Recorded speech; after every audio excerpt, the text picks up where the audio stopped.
O grupo de trabalho da reforma tributária apresenta o texto da proposta. Yasmin Costa tem informações ao vivo para a gente, também de Brasília.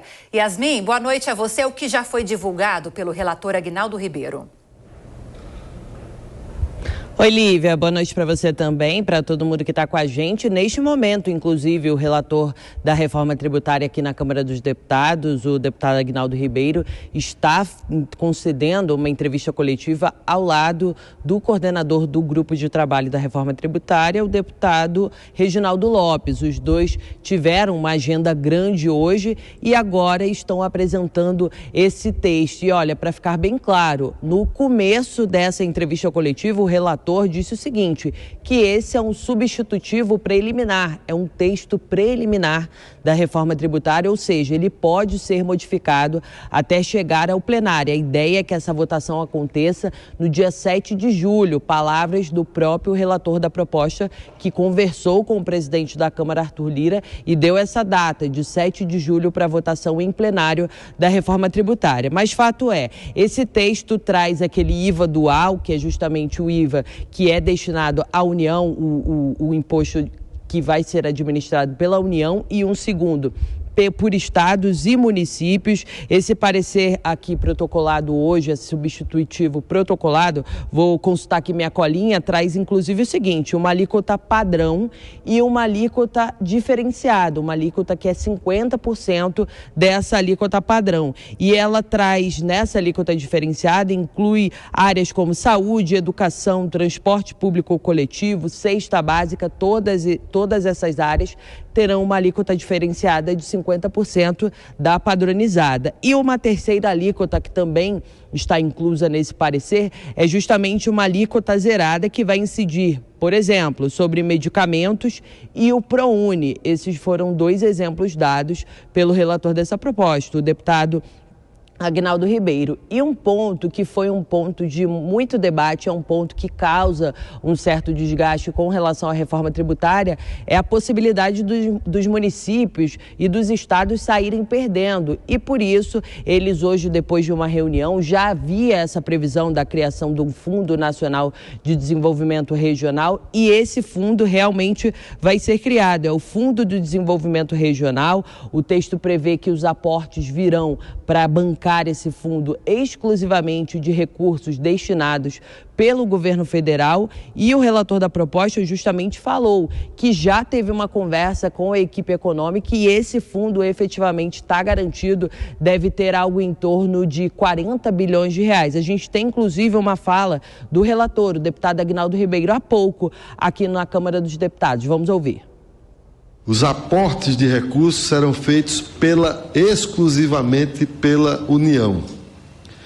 Isso eu quero dizer que foi fruto de uma negociação com o ministro Haddad, com o secretário API, com a Receita, com todo o governo, para que nós pudéssemos, foi um grande avanço, é importante a gente colocar isso. No passado, esse foi o grande impeditivo da reforma tributária andar.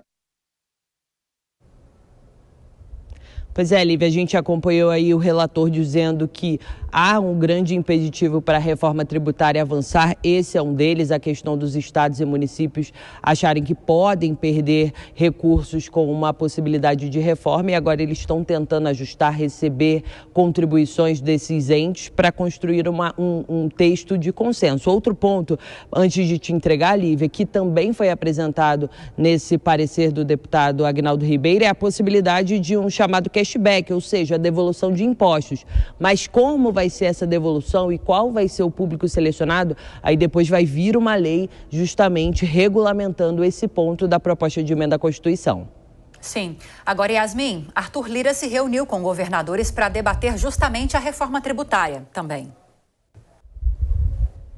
Hoje cedo, Lívia, essa construção, essa apresentação da reforma tributária hoje só veio depois desse encontro, que o próprio presidente da Câmara dos Deputados convocou, ele que coordenou esse encontro. Somente representantes do Maranhão não compareceram, não enviaram, nem o governador, nem nenhum representante compareceu a esse encontro. Os outros 26 estados estavam ali presentes, e o presidente da Câmara disse o seguinte, que essa é uma forma de tentar fazer efetivamente sair do papel essa reforma tributária, trazer a reforma tributária com um texto que os entes federados contribuam e que cause um menor desgaste para a política, porque essa é uma decisão política que vai trazer outras consequências. E a gente tem essa fala do presidente da Câmara hoje cedo na residência oficial. Vamos ouvir.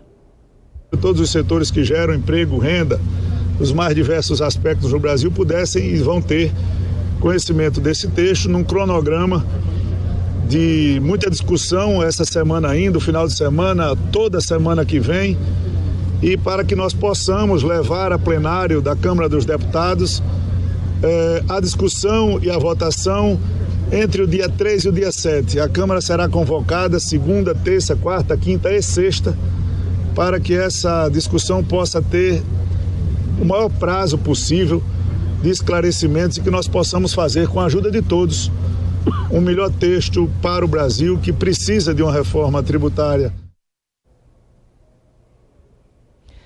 Lívia, apesar desse texto que está sendo apresentado agora aqui no Congresso Nacional, na Câmara dos Deputados, ter trazido contribuições de alguns estados, alguns governadores ainda apresentam críticas. Por exemplo, o governador de Goiás, Ronaldo Caiado, diz o seguinte, que é preciso trazer mais detalhes de como vai ser essa questão da reforma tributária, se realmente os estados vão sair perdendo. Inclusive, há pouco aqui, durante a apresentação, o próprio relator, o deputado Aguinaldo Ribeiro, citou nominalmente o governador de Goiás, Ronaldo Caiado, porque ele trouxe uma série de críticas à reforma tributária, e Ronaldo Caiado aponta principalmente com a questão envolvendo os produtores, que trazem uma certa riqueza aqui para o país e que eles não podem ser penalizados com aumento de carga tributária ou qualquer tipo de relação movimentada pela reforma tributária. A gente tem também essa fala do governador de Goiás. Vamos acompanhar. Nós não podemos penalizar um setor que está produzindo, que é competitivo internacionalmente, que é a agricultura, que é a pecuária, tá certo? E nem penalizar a educação aumentando a carga tributária, enquanto a partida beneficiar mega indústrias que nunca realmente mostraram a capacidade de ser competitivas internacionalmente. É isso, Lívia. O governo tem pressa, quer aprovar essa reforma tributária, mas sabe que é um assunto polêmico, é um assunto que demanda uma grande articulação política, e agora é a gente acompanhar os próximos passos para ver se efetivamente esse cronograma estabelecido pelo presidente da Câmara para votar na primeira semana de julho vai sair do papel. Volto com você. Realmente são muitas as divergências sobre a mesa. Vamos ver como isso vai caminhar, né, Yasmin Costa? Obrigada, viu, pelas informações. Um bom trabalho para você.